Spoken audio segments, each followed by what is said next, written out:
Bonjour et bienvenue dans cette vidéo un peu spéciale. Donc il s'agit d'une vidéo de news, de FAQ. Je vais commencer par répondre à toutes vos questions et ça va aller très vite parce qu'il n'y en a aucune. Voilà, donc on peut passer directement au sujet principal. Ce qui va se passer cette année à venir, c'est une vidéo de reprise en fait. Donc si vous avez regardé mon interview de juillet, vous savez un peu que j'étais super content déjà d'avoir réussi à atteindre mon objectif l'année dernière de faire 11 vidéos dans l'année. Donc vraiment j'ai pu conserver la régularité de faire une vidéo par mois. C'est très important pour moi. Par contre, la contrepartie, c'est que ça m'a demandé énormément de temps et concrètement, l'année dernière, je n'ai fait que tarot tort. Vous le savez, surtout si vous avez vu l'interview, mon objectif dans la vie, c'est plutôt d'être auteur, ni youtubeur, ni vidéaste. Donc je peux pas me permettre de ne faire que des vidéos, j'ai besoin d'écrire, tout simplement. Ce qui nous amène à la principale annonce de cette vidéo, c'est que je vais devoir réduire drastiquement la production de vidéos. Donc ça veut pas dire que j'arrête tarot tort, ça c'est pas... pour l'instant, c'est pas prévu, parce que c'est vraiment un format que j'apprécie beaucoup et quelque chose que j'aime bien faire, mais je ne peux plus le faire tous les mois, c'est pas possible. Donc l'objectif pour cette année, c'est de faire 6 vidéos sur l'année, plutôt que 11, pardon. Et peut-être que si vraiment j'arrive pas à libérer assez de temps, il n'y aura que 4 vidéos. On verra. En tout cas, là, je vise vraiment les 6 et j'espère atteindre cet objectif. Pourquoi je réduis autant que ça? Je vais vous expliquer un petit peu le process de création d'une vidéo, que vous vous rendiez compte. Parce que c'est vrai que derrière l'écran, on visualise pas forcément ce que ça représente, créer une vidéo comme celle-ci. Donc une vidéo comme celle-ci, ça commence déjà avec trouver l'auteur. Enfin, trouver la personne que je vais interviewer. Parce que je compte pas interviewer n'importe qui, vraiment je choisis les personnes que j'interroge. J'ai pas envie de promouvoir des idées que je ne cautionne pas, tout simplement. Donc les gens que je mets en avant, c'est des gens dont j'aime la façon de penser, avec qui j'ai eu un bon relationnel, ou dont j'aime les œuvres ou le propos. Donc, première étape déjà, trouver les personnes que je veux présenter. Deuxième étape, c'est contacter ces personnes, et donc échanger, réussir à obtenir l'autorisation et trouver un créneau pour les interviews. Ça peut être très compliqué. Je sais qu'il y a un des invités de l'année dernière que j'ai pas pu avoir malgré de multiples échanges et plusieurs rendez-vous fixés parce qu'à chaque fois il y avait un souci. Tout ça c'est du temps d'investi. Une fois que le créneau est trouvé, il faut aussi trouver le lieu parce que ça peut pas toujours se passer chez l'invité, donc des fois il faut que je réserve des lieux, donc ça veut dire qu'il faut trouver le lieu, la disponibilité, réserver, voilà.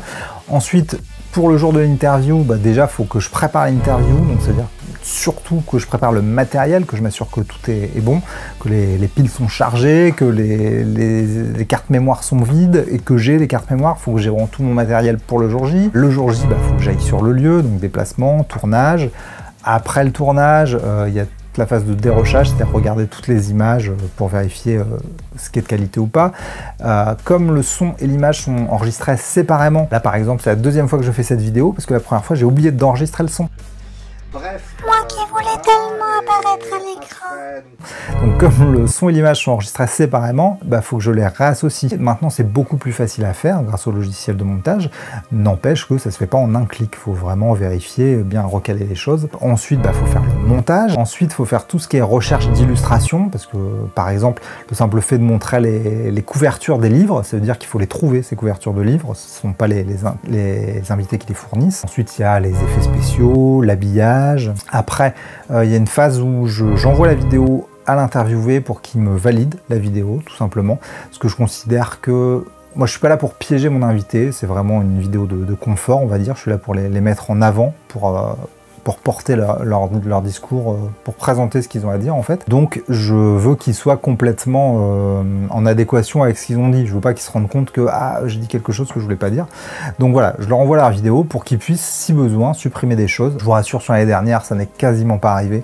J'ai juste eu une fois un petit passage à supprimer, mais je savais déjà que j'aurais à le faire pendant le tournage parce que c'était des précisions inutiles, ça risquait de créer un drama qui servait à rien.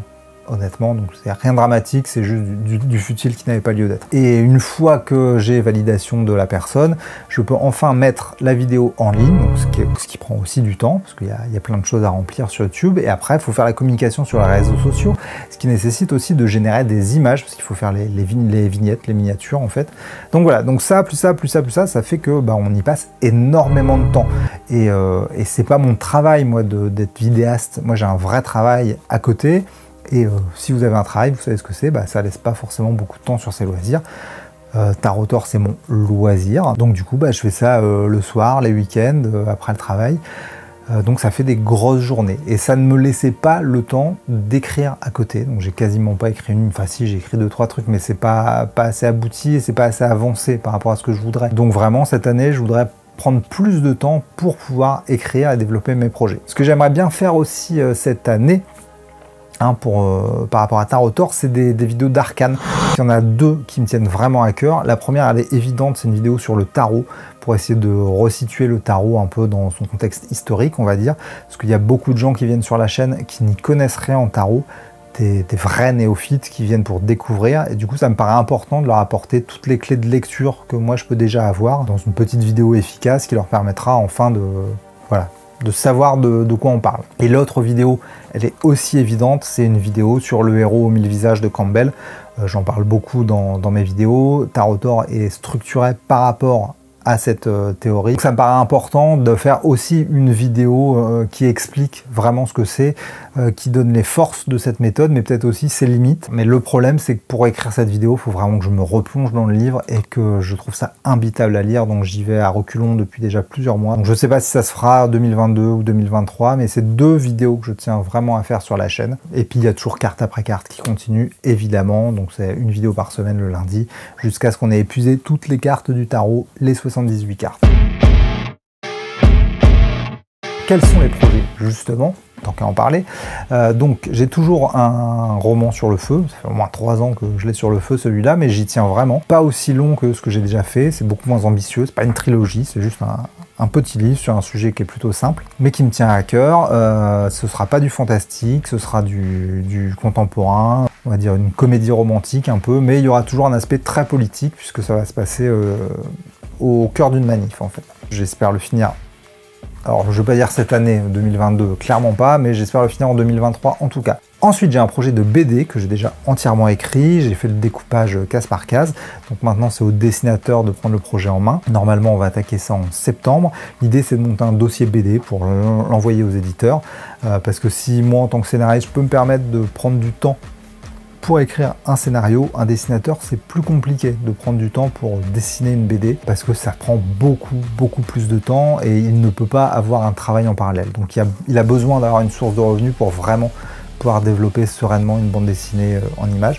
Donc j'espère que ce projet BD nous permettra d'avoir des financements pour qu'il puisse travailler et qu'on puisse la sortir cette BD. Voilà. Enfin, si vous suivez un peu mes réseaux sociaux, vous savez que j'ai développé une passion pour Midjourney. C'est une intelligence artificielle qui permet de générer des dessins. Donc les images que vous voyez à l'écran en ce moment, c'est des images que moi j'ai générées via Midjourney. Donc Midjourney, ça a répondu à une de mes plus grandes frustrations. Il faut savoir que moi j'ai toujours voulu faire de la bande dessinée. J'ai suivi un peu de cours de dessin quand j'étais plus jeune, mais j'ai jamais eu la patience et le temps de vraiment développer mes talents de dessinateur. Donc j'ai jamais atteint le niveau que j'aurais voulu atteindre pour me sentir compétent dans ce domaine. Donc j'ai jamais pu faire de BD moi-même. Et grâce à Midjourney, je vais pouvoir enfin essayer de faire moi-même une BD, c'est-à-dire à la fois les illustrations grâce à Midjourney et à la fois le scénario. Donc ça, le scénario est en cours d'écriture. J'essaye de faire quelque chose d'adapté à Midjourney, quitte à utiliser ce logiciel, autant l'utiliser de façon pertinente en utilisant à la fois ses avantages et ses faiblesses. Parce que Midjourney ne peut pas tout, contrairement à ce qu'on pourrait croire, il y a des limitations. Une limitation basique par exemple, c'est le fait qu'il y a de la censure sur Midjourney, il y a des choses qu'on ne peut pas illustrer. On ne peut pas illustrer la violence, la mort, le sexe, et pourtant c'est des choses qui peuvent être utilisées dans une BD. Donc ça veut dire que là, faut se montrer intelligent. Si on veut illustrer ça, il faut trouver des palliatifs, tout simplement. C'est un projet dans lequel j'ai hâte de me lancer aussi, qui va demander beaucoup de temps, et voilà. Et c'est pour ça que j'ai besoin de me libérer du temps par rapport à la vidéo. J'espère que j'ai répondu à toutes les questions que vous n'aviez pas, que cette vidéo vous a plu. Si vous voulez suivre Tarotor, moi je vous invite à vous inscrire à mon Instagram ou au Facebook de Tarotor, parce que je continuerai à faire des annonces, notamment quand il y aura des sorties de vidéos. Donc ça vous permettra de savoir quand sortiront les prochaines vidéos. Sinon, je vous remercie en tout cas d'avoir regardé cette vidéo jusqu'au bout, de suivre la chaîne. N'hésitez pas à la partager, à la liker, à commenter, tout ça. C'est important pour moi de voir qu'il y a des gens qui réagissent. Je peux faire plein d'autres choses qui ne plaisent qu'à moi. Donc si je dois faire cette chaîne, c'est parce qu'elle vous plaît aussi à vous.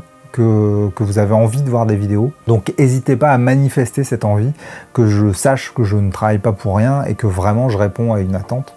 et ça me motivera d'autant plus à avancer. Vous êtes à l'heure actuelle 228, je crois, abonnés à la chaîne. À l'échelle de ma petite personne, c'est énorme. On parle de 228 personnes quand même, c'est quand même beaucoup. À l'échelle de YouTube, c'est infinitésimal. En soi, c'est pas motivant de 228 personnes. Mais motivant pour moi, mais aussi motivant pour des invités. C'est-à-dire que si vous avez envie de voir des invités prestigieux, j'aime pas forcément le nom, mais en tout cas, on va dire plutôt bankable ou grand public. Si vous avez envie d'avoir des gens qui ont accès aux grands médias dans ma chaîne, il faut que ma chaîne, elle augmente un peu en nombre d'abonnés, parce que sinon ces gens-là n'ont aucun intérêt à venir sur ma chaîne, à part la qualité de l'émission, mais ça sous-entendra qu'ils la regardent, et ils prendront pas le temps de la regarder, sauf miracle. Donc voilà, donc en tout cas, moi je me bats pour essayer de contacter ces gens, pour essayer de les faire venir, mais à mon échelle, les chances sont vraiment infimes de faire venir des noms vraiment connus dans ma chaîne. J'ai quand même eu la chance que certains auteurs reconnus viennent sur ma chaîne. Franchement, je ne les remercierai jamais assez d'avoir consenti à venir, alors que j'avais même pas 200 abonnés, hein. Il y en a qui sont venus alors que j'avais aucun abonné. Ça, c'était une chance énorme pour moi d'avoir que ces gens-là me fassent confiance. En fait, que tous mes invités me fassent confiance, ça a été une chance énorme. Je les remercierai jamais assez de tout ça.